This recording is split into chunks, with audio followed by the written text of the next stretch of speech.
আজকে পরিদর্শন করলাম হযরত ফাতিমা রাদিয়াল্লাহু তাআলা আনহা মহিলা মাদ্রাসা, লক্ষ্মীদরপাড়া, রামগঞ্জ, লক্ষ্মীপুর। খুবই সুন্দর একটা মাদ্রাসা। এটা হলো মাদ্রাসার অফিস। আস্তে আস্তে সুন্দর হবে।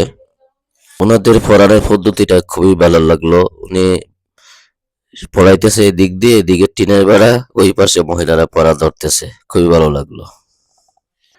মাদ্রাসার দোতলায় উঠলাম, দেখলাম যে এখানে কাজ চলমান।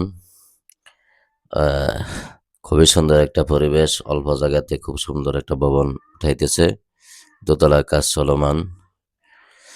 যে আসলে এটা লক্ষ্মীদর পাড়া বাসী যারা আছেন তাদের জন্য খুবই সুন্দর একটা পরিবেশে মেয়েদেরকে পড়ানোর জন্য ব্যবস্থা করা হয়েছে।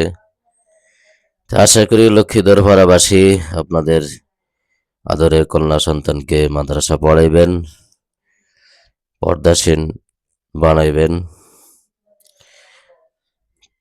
দুনিয়ার ক্ষণস্থায়ী জীবন যেন ইসলামিক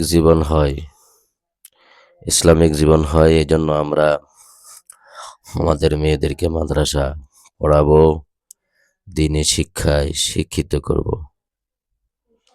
বড় দুঃখের সাথে বলতে হয়, এই মাদ্রাসার যিনি প্রতিষ্ঠাতা বেলায়েত হোসেন মানিক সাহেব কিছুদিন আগে দুনিয়ার জমিন ছেড়ে চলে গেছেন। আল্লাহ ওনাকে জান্নাতুল ফেরদৌস নসিব করুক।